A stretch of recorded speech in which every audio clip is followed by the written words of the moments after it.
Number வந்து இவர் audio லான்ச்ல பேசினாலே அந்த ஆடியோ லான்ச் ஹிட், படம் அதை விட பெரிய ஹிட் அப்படின்றதுதான் சொல்லணும்.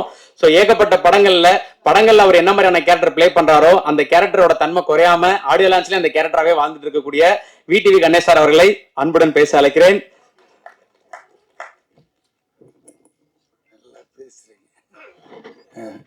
என்ன பிரஸ் தலையே காணும், கம்மியா இருக்கு. தாடி you are there, full press வந்த மாதிரி. Good evening every one. இந்த கான் சிட்டி எனக்கு வந்து இந்த மாதிரி படங்கள் நான் பண்ணதே இல்லை. ஏன்னா அவ்வளோ அருமையான அந்த துரராஜ், ஹாரிஸ் ஜெயராஜ் தெரியும் இவங்களுக்கு, ஹாரிஸ் துரராஜ் என்னை அப்ரோச் பண்ண விதமே வேற. வந்துட்டு சும்மா நான் எப்பவுமே இந்த புதுசாக வர்றவங்களுக்கு ப்ரையாரிட்டி தரும், புது டைரக்டர். ஏன்னா அவங்க வந்ததும் இண்டஸ்ட்ரி நல்லா இருக்கும் அப்படின்ட்டு. இவர் வந்தார், இந்த அப்ரோச் பண்ண விதம் வேற. இதுங்க அவங்க கேரக்டர். அப்புறம் யாரெல்லாம் இருக்காங்க நான் கேட்குறது, ப்ரொடியூசர் யார்? ஏன்னா இன்னைக்கெல்லாம் படம் யார் வேணால் ஸ்டார்ட் பண்ணிடலாம், ஆனால் அதை கொண்டு வந்து தேட்டர் வரைக்கும் சேர்க்கறதுக்கு தம் இருக்கணும். அது இருக்குதா? யார் பார்ப்பது? அதுவும் நானேன்னாரு. பார்த்தா 5 அடியில் தான் இருக்கிறாரு. இவ்வளோ பயங்கரமான ஆளாக இருக்கிறார் அந்த ஆள் அப்படின்ட்டு. சரி ஆர்டிஸ்ட் லிஸ்ட் சொல்லுன்னா பாபு எல்லாரையும் யோகி பாபுலாம் இருக்கும்போது அப்புறம் எதுக்கா நான் இவ்வளோ இது எடுப்பியா நீ அப்படின்னா? ஏன்னா அதில் டெய்லியில் 100லேருந்து 150 பேர் என்னோட ஒரு சீன், எனக்கும் அந்த அர்ஜுன் தாஸ்க்கு இருக்கிற காம்பினேஷனே, அப்புறம் இந்த அருள் தாஸ், இந்த 3 பேருக்கு 150 பேர் வேணும். இது ஜூனியர் ஆர்டிஸ்ட். இதெல்லாம் பண்ணுவானா இந்த ஆளு? கேட்ட சம்பளத்துக்கும் ஓகேன்ற, கேட்ட அட்வான்ஸும் தூக்கிட்டோமான்னு வச்சுட்டான் டேபிளில். கிடுகிடுன்னு ஆயிடுச்சு. எடுக்கலாமா வேணாமா? சரி எடுத்துட்டு, ஏன்னா பெரிய அட்வான்ஸாக கொடுத்தான், அதனால் லாபக்குன்னு எடுத்துட்டு நேராக பண்ணேன். ஏன்னா நம்மளை விட 4 மடங்கு கொடுப்பான், 10 மடங்கு கொடுப்பான் யோகி பாபுக்கு. அப்போ யோசிச்சு கணக்கு போட்டேன், கொஞ்சம் வெயிட் பார்ட்டி தான், அங்கே போய் பார்க்கலாம் அப்படின்னாக்க உண்மையிலேயே அந்த மாதிரி எடுக்கிறாங்க. ஐயோ ஆச்சரியம் பட்டேன். தைரியம் அதுதான், தில்லு, அந்த டைரக்ஷன் என்னன்னா அவனே எல்லாமே one man show and nice. அந்த டிஓபி கூட பார்த்தீங்களே, ஃபாக்ஸியா பவுன்சியா, அந்த ஃபாக்ஸி இங்கதான் அந்த பேண்ட் ஷர்ட் போட்டு முழுசா வரான். அங்க வரும்போது பிக்கினியில தான் வருவான், எல்லாமே திறந்து கிடக்கும். யாருமா இவன்? ஹாலிவுட் டிஓபி மாதிரி வரான். பிகாஸ் நம்மளுக்கு அந்த மாதிரி இருந்தா ஜாலியா இருக்கும். சில பேர் வருவானுங்க, கத்துவானுங்க, அதெல்லாம் வேலைக்கு வந்தான். இருக்குதே தெரியல, ஒன் ஆஃப் த பாய் மாதிரி சுத்தினே இருக்கிறான். அதுக்கேற்ற மாதிரி அவன் அசிஸ்டன்ஸுங்க டக் டக் டக்குன்னு செட் பண்ணிடுறானுங்க. இந்த துரைராஜ் கிட்ட இன்னொரு ஸ்பெஷாலிட்டி என்னன்னா, என்ன எடுக்கணுமோ அதை மட்டும் எடுத்து அழகா அனுப்பிச்சு விட்டுடுவான். சார் நீ கிளம்பிடலாம். என்ன ஒரு நாள் முன்னாடியே பேக்கப் பண்ணி அனுப்பிச்சிட்டான். தம்பி நல்லா யோசிச்சுக்கோ, வேற எதுனா இருக்க எதுவுமே கிடையாது. இல்லப்பா எனக்கு ஒரு ஃபேமிலி கேம்லி பேக்ட்ராப், ஐயா இந்த படம் கிடையாது. திஸ் இஸ் கான் சிட்டினா. டாடி கான் சிட்டினா உனக்கு என்னன்னு தெரியுமா? தெரியாது. இது எடுக்கிறது எழுதுறது, உல்டாவா எழுதி விட்டுறது, அதே பொழப்பு. கான் சிட்டினா மோசமான சிட்டி. அது உள்ள என்னெல்லாம் நடக்குதுன்றது. பீங்க ஒரு எலக்ட்ரிசிட்டி போர்டு ஆஃபீஸர் நான், அவ்வளோதான். இந்த பணம் கலெக்ட் பண்ணி போகிறது. இப்போ கூட ரீசெண்டாக எவனோ ஒருத்தன் பிளக்கை பிடிங்கினே இருந்தான்னு பாருங்க, அதுவும் இதுவும் கனெக்ட் ஆகுது எலக்ட்ரிசிட்டி. என்னடா போன வாரம் தான் இவன் எடுத்தான் நம்மளை வச்சு. இப்போ பார்த்தா ஒருத்தர் குடிப்பானா, நேராக போவான், பிளக்கை பிடிங்கிட்டு போனான். அது உழுவ பெருசு. அதே மாதிரி செட்டு போட்டாங்க. இவன் எனக்கு அங்கதான் ஆச்சரியமா இருக்குது, இவன் செட் பண்ணி எதுனா பண்ணிட்டானா அப்படின்ட்டு. ஏன்னா அவன் பிடுங்கணும். அவர் 3ஆவது நாள் பிடிச்சிட்டாங்க போலீஸ். ஏன் இது மாதிரி பண்ணின்னு இருக்கிறேன்னு கேட்டால், அவன் டாஸ்மார்க் போவானா, நேராக போவான், அந்த பிளக்கை பிடிங்கிடுவான். ஏன்னு கேட்டதுக்கு அடிச்சு குறிச்சிட்டாங்க. என்னங்க சொல்லியிருக்காரு, நான் சொன்ன பார்ட்டிக்கு இவங்க எல்லாம் ஓட்டு போடல, இவங்க எப்படி கரண்ட்ல ஜாலியாக தூங்குறது? அட பாவி டேய், அது எவ்வளோ குழந்தைங்களா இருக்கும், வயசானவங்களா இருக்கும், சம்மர் வேற, இந்த நேரத்தில் எப்படி பண்ணிக்கிறான்னு குழந்தை. ஸோ இதுவும் அந்த மாதிரி ஒரு ட்ரூ இன்சிடென்ட்ஸுங்களை அழகாக கோப்பப் பண்ணி எடுத்திருக்கிற அந்த டைரக்டர்.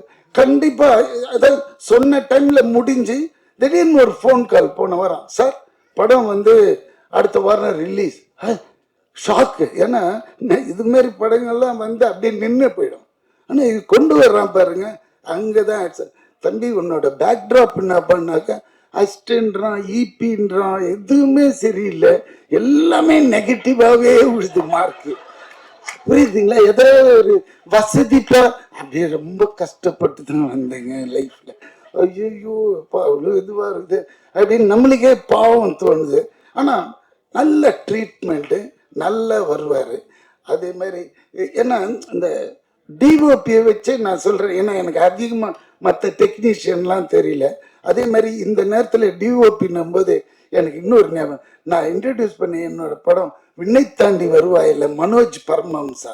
அவர் வந்து இன்னைக்கு தமிழ்நாடு அரசாங்க தொலைக்காட்சி நிறுவனத்தோட தலைவராக போட்டதுக்கு நான் சிஎம்க்கு ரொம்ப ஹாப்பியா ஃபீல் பண்ணேன். அவருக்கு ரொம்ப இது, ஏன்னா இந்த மாதிரி கேரக்டரை கண்டுபிடிச்ச அந்த போஸ்டிங் போடுறாரு பாருங்க, அதுதான். ஏன்னா ஃபியூச்சர்ல வந்து இல்லை நிறைய டிஓபிஸ் வருவாங்க. ஏன்னா அவன் வந்து very strong and very straight forward fellow அந்த மனோஜ் பரமஹம்சா. ஐ யூஸ் டு கால் இம் மாஞ்சா மாஞ்சான்ட்டு. ஏன்னா மாஞ்சானா எப்படி இருக்கும், காத்தாடியில் மாஞ்சா கயிறு பார்த்துருக்கீங்களா, போட்டிங்கன்னா பறக்குன்னு கை ஏமாந்தின்னா கை நறுக்குன்னு போயிடும். அந்த மாதிரி ரொம்ப ஸ்ட்ரிக்ட்டு, ரொம்ப இது எல்லாருக்கும் சொல்லி தருவோம். இன்னைக்கு இருக்கிற டெக்னாலஜி இது கரெக்டான இடத்துல அவரை போட்டிருந்தாங்க. அது இன்னைக்கு பார்த்த நியூஸ்ல ரொம்ப ஹாப்பியா இருந்து அதையும் இங்க அதையும் சொல்லிட்டு, இந்த சாங்ஸ் ரொம்ப நல்லா இருந்தது. அண்ட் ஃபர்ஸ்ட் டைம் எடிட்டர் மாதிரியே தெரியல, நிஜமா ஆண்டனி அளவுக்கு கிளாஸ் இருக்குது எடிட்டர், ஆண்டனி அளவுக்கு நிஜமாவே.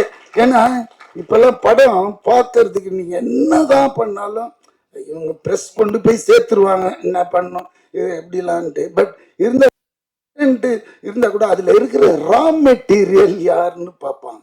அந்த காலத்துலலாம் நம்ம பார்ப்போம், ஃபாக்ஸ், வார்னர் பிரதர்ஸ்னா கண்ணை மூடிட்டு டிக்கெட் எடுத்துட்டு உள்ள போய் படம் பார்ப்போம், இங்கிலீஷ் படங்கள், ஹாலிவுட் ஃபிலிம்ஸ்.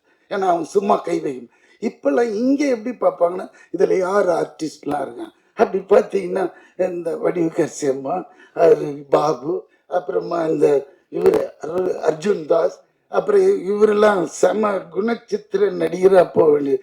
அப்படி மூஞ்ச காய்ச்சி கசக்குனால இந்த அருள் எதிர இருக்கிறவன் குடல்லாம் பிறண்டுடும்.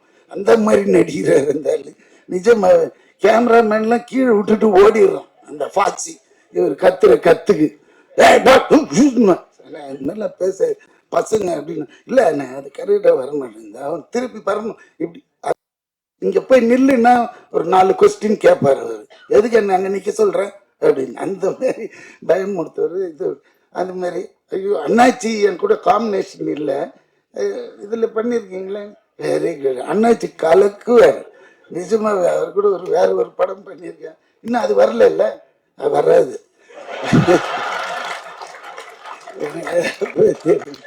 அதனால இந்த படம் உண்மையில எனக்கு அவ்வளோ ஹாப்பினஸ்ங்க. ஒரு படம் ரிலீஸுக்கு வருதுனால சந்தோஷம். அவ்வளோ ஹார்ட் ஒர்க், அவ்வளோ கஷ்டங்க, சாதாரண விஷயம் கிடையாது. அந்த மனுஷன் பாவம் எவ்வளோ நாள் தூங்கி இருப்பான்னு தெரியாது ஆரம்பிச்சுட்டு. ஏன்னா அவ்வளோ, ஏன்னா இந்த படம் வருமா வர அப்படிதான் இன்னைக்கு இருக்குது நிலைமை. அது தேட்டரில் கொண்டாந்து இது கண்டிப்பாக ஹிட் ஆகி உங்களுக்கு பெரிய லெவலில் ஓடிடியில் உங்க பின்னாடி துரத்தின்னு வருவானுங்க. ஏன்னா இங்கே ஓடுனா தான் அவங்க வருவாங்க. அது மாதிரி. ஸோ இந்த படம் ஹிட் பண்ண உங்களோட ஒரு தடி கொஞ்சம் வசதியாக ஏற்றி விடுன்னா. ஆமாம், ஏன்னா அப்போ தான் தெரியும் ஜனங்களுக்கு. ஒரு நம்ம ஒரு சொம்பு குடம் வச்சுருந்தாலும் தட்டி காஞ்சிடும், உள்ள தண்ணி இருக்குது ஃபுல்லான்ட்டு. வெறும் குடம் நினச்சி போயிடுவாங்க. அதனால் கொஞ்சம் தட்டி காட்டி தலையை ஆட்டுதான். இப்போ காஃபி கீஃபி டிஃபனை கொடுங்கப்பா. ஓகே பாய் பாபு, கரெக்டாக அடுத்தது நீ கொஞ்சம் கழிக்கி விட்டு. ஓகே பாய் பாய். ஹீரோயினை சொல்லவே இல்லை, எப்பவுமே எனக்கு ஒரு பேடுங்க. ஹீரோயின் கூட இருக்காதா, நம்ம ஒரு சப்போர்ட்டிங் ஆக்டர், இந்த ஹீரோ கூடயே டிராவல் ஆகிட்டு போயிடுவோம். இந்த ஹீரோயினுங்க கோச்சின்னு மனசுக்குள்ளேயே திட்டிக்குவாங்க, சும்மா போகும்போதே தடிக்கு விழுந்து பல்லுக்குள்ளே வச்சுக்கும். அதனால அம்மா எதுவும் இது பண்ணது எனக்கு அவ்வளோ தெரியும். ஏன்னா அந்த அம்மாவும் எனக்கு தெரியும் ஒரு 20-25 இயர்ஸ். அதனால பேசிட்டேன். என்னடா அர்ஜுன் தலையை குஞ்சு சரியாது. Okay bye. Take care. I love you all.